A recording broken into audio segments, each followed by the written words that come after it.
I'm here with Hazel Reimer again to show you some footage of explosive and other sorts of pyroclastic eruptions.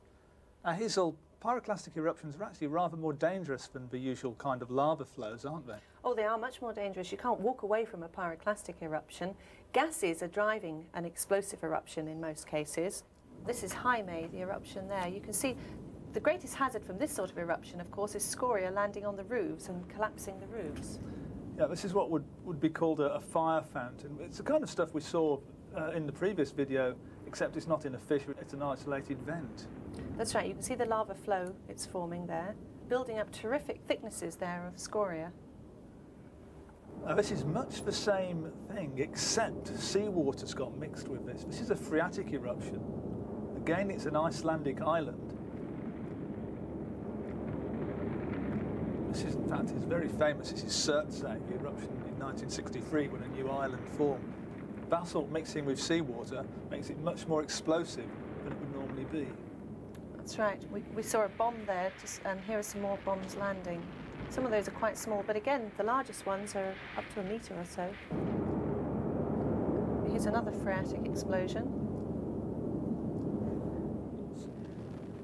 Now a great burst coming through it. There's water got into the system, and many volcanoes have water lakes inside them because the crater will catch rainwater.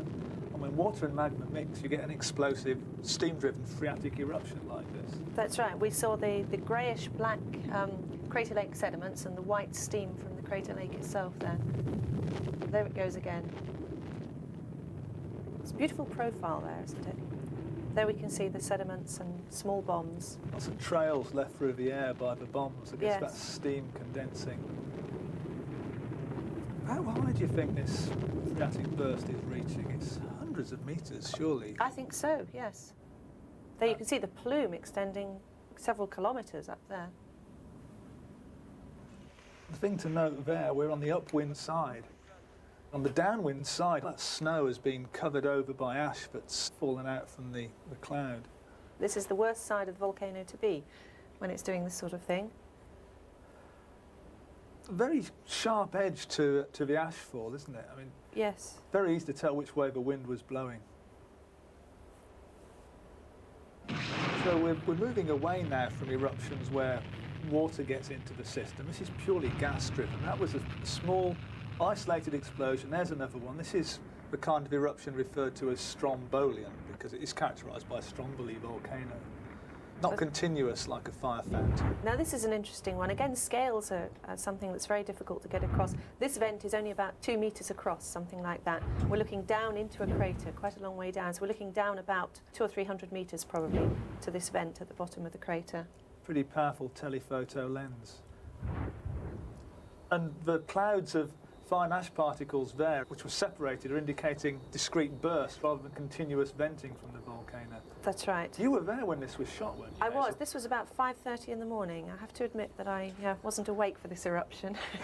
But I did hear it. It woke me up. It was really spectacular. You can see the dawn sky in the background there. Typically, this volcano erupts about every half an hour, something like that. But the camera crew did have to wait a long time for this eruption. It was a couple of hours since the last one, which is why this was a little bit bigger. You can see the sort of lava flow that it's feeding.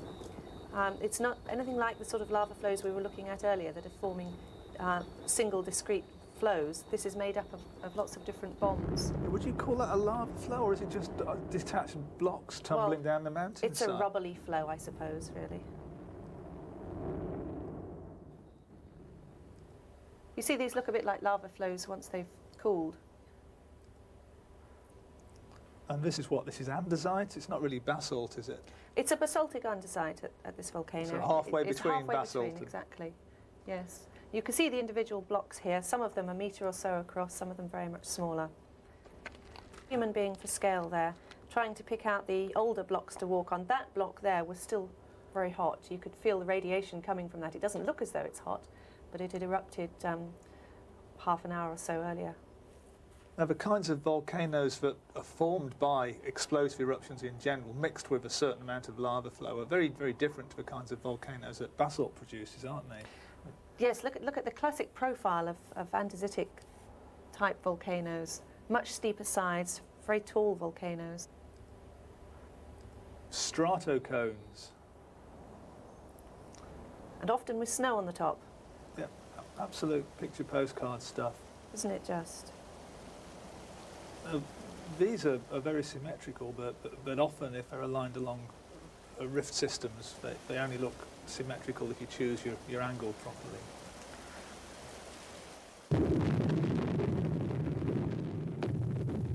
Now here's an explosive eruption just beginning, but what's coming out isn't red hot glowing blocks generally. In fact, it's not fresh magma that's coming out. This is material that's been within the volcano for some time. It's old rocks being thrown out by a gas explosion. And this is what we'd call a volcanian eruption.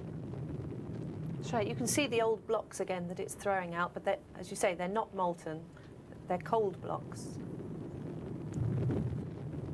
A lot of gas coming out. Well, it's gas that's powering it again. Yeah. Volcanian eruptions take their name after the island of Vulcano, which is in Italy. That's where the word volcano came from as well. So there's a volcanic island produced by volcanian eruptions quite largely. Here's another volcanian eruption just happening. And blocks that have fallen down the side of the cone. Very little juvenile material, very little fresh magma here. You see it beginning to convect here because air is drawn into the column, which is heated up and becomes buoyant, and so the column continues to rise. Real magma here, though. This is red hot stuff coming out. That's right. And terrific amounts of gas. And look at the power of that eruption. It's just going up and up and up. Well, this is the start of a Plinian eruption caught on camera. The material at the bottom rises because of the force of the gas explosion. But then it begins to entrain the surrounding air, and it continues to rise convectively. Wonderful convection patterns visible. These columns can get very, very high. Now, this is a classic Plinian eruption column. It's beautiful, that, isn't it? It's so difficult to get the scale of that. I mean, there you go. You can just see the top of the plume now. Yeah. We've seen lots of shots with telephoto lenses. These views of these Plinian eruption columns are taken with wide-angle lenses to get the whole of the umbrella cloud in there. We're looking straight up, aren't we? It can go really black underneath these. Well, it just blots the sun out completely, doesn't it? I think you can begin to see the curtains of ash falling out from this umbrella cloud. This is one of the greatest hazards posed by volcanoes, isn't it? Airfall. That's right. Here it comes. Just look at the devastation caused by that eruption. This must be the most frightening of all. People desperately trying to get away. Look at all the ash that's already fallen. Here we go, taking some ash and scoria off. Well, if you leave that on your roof's going to collapse eventually. What a mess. And this can extend for tens of kilometres downwind from an eruption. Look how fluid the ash is. Yep, it's nasty stuff. It causes all kinds of respiratory problems if you breathe it in. Of course, they're not one-time events either. Plinian eruptions can happen time and time again. The vegetation in the foreground there had already been damaged by an airfall, and yet there's another eruption just beginning. Just happening, yes. Of course, the gas doesn't always come out violently and drive an explosive eruption like that. Many volcanoes which are active are not erupting, and they're just passively degassing like these here. Of course, this is still a hazard if the gases blow downwind towards a town or city. These gases cause, as you said earlier, respiratory problems, also skin disorders, and of course the vegetation gets severely damaged. You get acid rain as the acid aerosols here get rained down. Doesn't it damage the coffee crop in Costa Rica sometimes? It does, yes, very dramatically. Here's somebody trying to measure the temperature of a fumarole where the gases are escaping. I think that was about 90 Celsius there, but I've been to fumaroles which are several hundred degrees. You saw he was wearing a gas mask there. It didn't look as if there was much gas coming out, but he probably wouldn't have been able to breathe at all without that. A lot of sulfur dioxide. That's the main poisonous gas. Yes. Now, we've talked about airfall from Plinian columns and indeed from other kinds of eruption columns. But airfall is not necessarily the most dangerous thing on volcanoes. This is a computer animation showing the start of a Plinian eruption, and just at the edge of the column, it's collapsed. The column hasn't remained buoyant. And then we have a pyroclastic flow sweeping across the terrain. Yes, you see how it hugs the topography and it will just devastate everything in its path. Yep. And it's a multiple stage event. There are several pulses feeding into this pyroclastic flow. There it comes again, that more column collapse feeding into the flow. This is actually a simulation of the AD 79 eruption of Vesuvius, which destroyed the town of Pompeii. And it's meant to be 330 seconds long. We've speeded it up. So Pompeii is being hit round about now. They didn't get much warning. They didn't. Now we can see just beginning to rise from the central part of the flow as a column. Finer ash in particular has mixed in with surrounding air and formed a buoyant mass which is rising up. Actually going back up towards the volcano there, Well, I isn't think it? that's because the hot air is being drawn from round about into that hot Plinian column, so the cloud is drifting back in. Of course, if it was a wind, it would be blown off by the wind. That column which is rising off the pyroclastic flow will produce its own airfall deposit somewhere, so it can be quite difficult to understand what went on in the record. Here's a volcano that's been afflicted by many pyroclastic flows, and here's a pyroclastic flow actually happening. Oh, what a terrifying experience it must be to be close to something like that. You see how defined the edge of that flow is. It looks as though you could be just a few metres to the side and you'd be safe, but it can climb over topography. Look at the way it just goes up over those boulders, and it looks as though it's coming slightly uphill now towards us. Yeah, these things are travelling really fast, aren't they? It's the order of 100 kilometres an hour. You cannot outrun Absolutely or not. outdrive one of these. Terrifying, and of course it's very hot as well. Searingly hot. It would char anything that got into it. And I think we can see the column that's risen off it. This is actually a cold pyroclastic flow. We put this in to show how pyroclastic flows occur.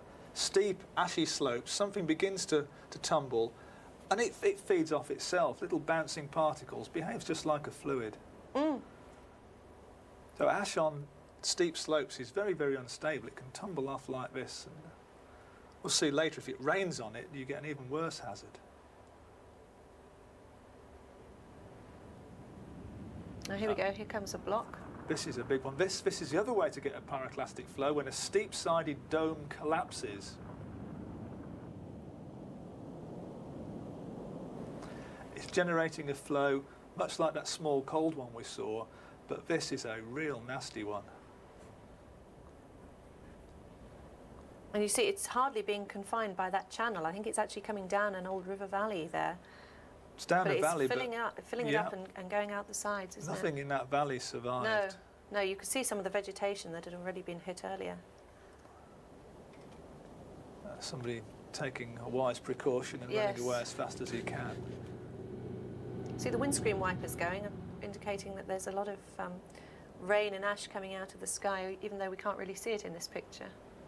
And here it comes. Isn't that terrifying?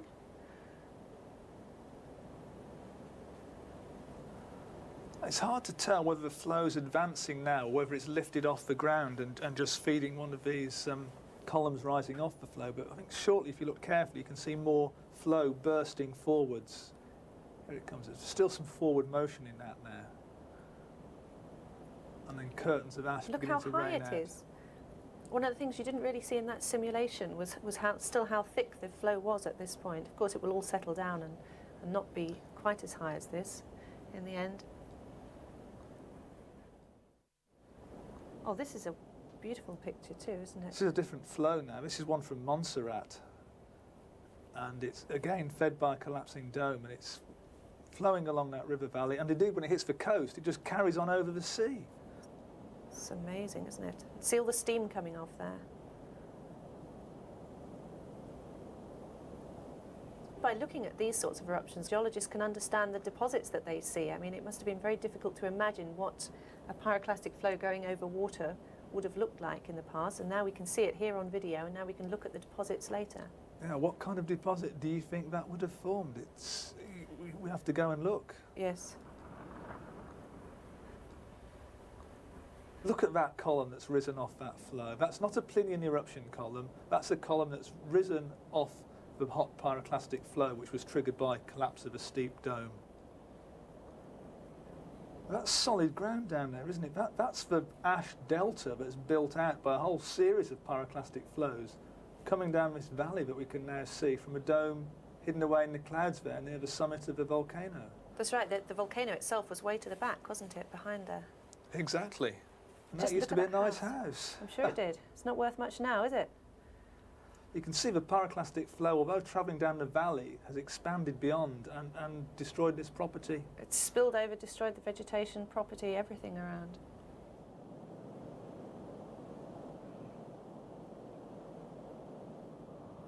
Now this looks like a fairly innocuous volcano. This is Mount St Helens before its big 1980 eruption. It was a symmetrical stratocone volcano, another one in the background there. But it began to swell up on one side. You can see the summit ice sheet has cracked apart here because that north side of the volcano has been inflated. And here we go. Inflation, small eruption at the summit, and then a blast out the side. It's all triggered by a landslide. That north side got too steep and away it went. And as soon as the landslip occurred, it exposed the dome of hot dacite magma inside, which drove out that explosive blast. This was a forest, and it just knocked the trees down, took all the bark off, all the branches off. You can see the direction that the blast took because all the trees are laid down following the direction of the blast. That's right, these are massive trees. You can see the scale of the car there, but they're just laid down there like matchsticks, aren't they? This is the edge of the devastated zone. There's still some trees standing. I mean, a bit further in, There's there'd have just been nothing left of that car no, if it had been a kilometre closer. Now, as well as giving that sideways blast at Mount St Helens was a very big Plinian eruption column, and we can see the Plinian column here being blown by the wind. This is from the upwind side, and the ash from Mount St Helens fell out thousands of kilometres downwind. This is on the devastated side of the volcano, and it's all covered by the fresh ash. And now we're in a helicopter looking back down the other way into the big hole, the big amphitheatre. That used to be a nice symmetrical cone, and it's lost 2 kilometres worth of height. That's right, but look, it's growing again already. This is a dome which will grow and eventually will replace the old summit. This will be the new summit. Yep. And yeah, there's a dacite dome, not spreading very fast because it's so viscous, gassing away like mad. Now, the other big hazard on volcanoes is where airfall ash accumulates on steep slopes, because as soon as it rains, it washes away. Look at this, it's just a torrent, isn't it? Mud and volcanic ash. Looks like water until you look more closely and realise that it's flowing like liquid concrete. And it sets like concrete too. This seems to be exploiting a river valley, but of course it's going to fill it up with sediment. Oh, exactly. There's a boulder being moved along. If it hits a bridge, the bridge is gone. We've moved now, we're on a different volcanic mud flow. I think this is a mud flow from Mount St Helens, caused by the melting of all that ice from the summit that we've recently seen. Yes, you can see a house being transported down there. And there's a house hitting a bridge.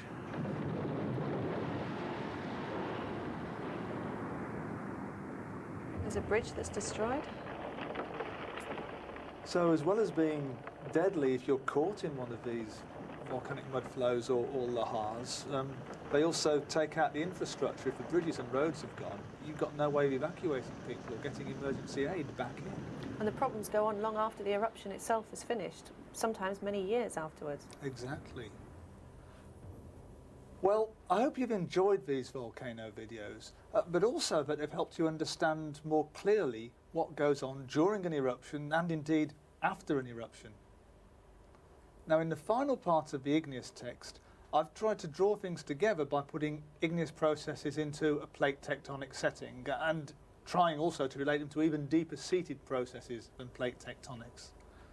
That's quite a short section, and when you get to the end of it, you'll be halfway through the course. So congratulations on that, and perhaps I'll see you at summer school.